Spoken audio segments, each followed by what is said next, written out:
Զրուցում ենք մեր ձևով շարժման ակտիվ անդամ Աշոտ Մելիքյանի հետ։ Վերջերս գրառում էի կարել, որ Տարոն Չախոյանի, ինչպես դուք էիք նշել, ֆեյքաբուծարանը կեղծ տեղեկություններ է տարածում, թե իբր կրկեսի բացման հանդիսավոր արարողության 1 տոմսը արժե 40,000 դրամ։ Կխնդրեմ ներկայացնեք իրականությունը եւ ասեք, թե առհասարակ ինչ է կատարվում։ Տարոն Չախոյանը բոլորը շատ լավ գիտենք, որ վարչապետի օգնական է աշխատում եւ ամիսը պետությունից կարելի ասել վերցնում է 500,000 դրամ աշխատավարձ նրա համար, որ արցախցիների նկատմամբ բացահայտ ագրեսիա ու ատելություն քարոզի եւ ոչ միայն արցախցիների նկատմամբ, այլ նաեւ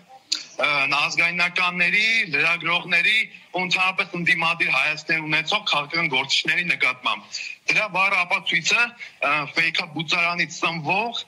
Media News կոչվող լրատվականն է, որը ունի հստակ հասցե,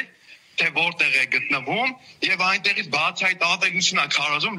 Լեռնային Ղարաբաղի նախագահների նկատմամբ եւ ինչու՞ չէ նաեւ Հայաստանի երկու նախագահների նկատմամբ Սերժ Սարգսյանի, մեկը Ռոբերտ Քոչարյանի։ Իրականում ֆեյքերով աշխատել այս իշխանականներին շատ հատուկ է եւ օրինակ մեր հարկերից աշխատավարձ ստացող Տարոն Չախոյանը այսպիսի գործելավոճով ինչ արդյունք է փորձում գրանցել։ Տարոն Չախոյանը բոլորս գիտենք արդեն, որ ծառայում է Նիկոլ Փաշինյանին, Նիկոլ Փաշինյանը, որ իշխանության եկավ բացահայտ ատելություն քարոզելու եւ ստեր հորինելու պատրաստակամությամբ, ինքը ոչ միայն 7 տարիների ընթացքում է հանրությանը խաբել, այլ նաեւ ինքը ողջ իր ընդդիմադիր եղած ժամանակ խաբել է ողջ ժողովրդին։ Լրագրողական տարիներին բոլորս գիտենք, Նարեկ Կարապետյանը դրա մասին ասաց, որ ինքը պատվերով հոդվածներ էր գրում մարդկանց վրա, այսպես ցեխ էր շպրտում։ Սա շարունակությունն է Սամվել Կարապետյանին ապօրինի ձերբակալելուն, այսինքն որևէ նորություն ըստ էության այս գործընթացի մեջ չկա եւ սպասելի է իրենց կողմից, որ նման գործելավոճ կլինի։ Սամվել Կարապետյանի հետ կապված քաղաքական վենդետա է տեղի ունենում, որը հակասահմանադրական է բնականաբար։ Նիկոլը իմով Սամվել Կարապետյանին ձերբակալել է։ Դրանով ինչ է իրականացել, Հայաստանի դեմ ինչ է իրականացել։ Նախ ժողովրդավարությունը կարելի ասել փոշիացրել է։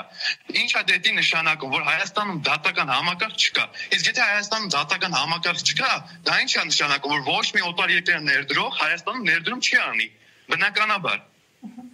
Եվ եւս մեկ հարց, մենք տեսնում ենք այս գործընթացների շարունակությունը, երեք Միքայել Սրբազանին ազատազրկեցին 2 տարի ժամկետով, էլ ինչ պետք է սպասել այս իշխանություններից, հաջորդ քայլը որը պետք է լինի։ Տեսեք, հիմա իշխանությունը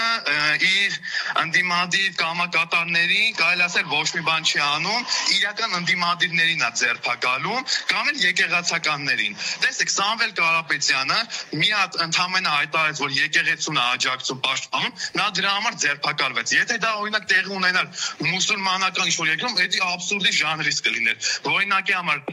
ենթադրենք թուրք գործարար մուսուլմանությունը պաշտպաներ, դրա համար ձերբակալեն։ Այսի ազգային կարելի ասել աղետ է։ Իսկ դրա դեմ պայքարը ինչպիսին պետք է լինի։ Պայքարը պետք է լինի, ել եմ ասում, մեր ձևով, այս շարժումն է եւ մեր գաղափարական առաջնորդը Սամվել Կարապետյանը այնպիսի մարդ է, որ ոչ կապ ունի նախկին իշխանությունների հետ, ոչ կապ ունի քրեաօլիգարխիկ կլանի հետ, առհասարակ ամենալավագույն կարելի ասել գործարարներից մեկը ամբողջ Հայաստանի Հանրապետության։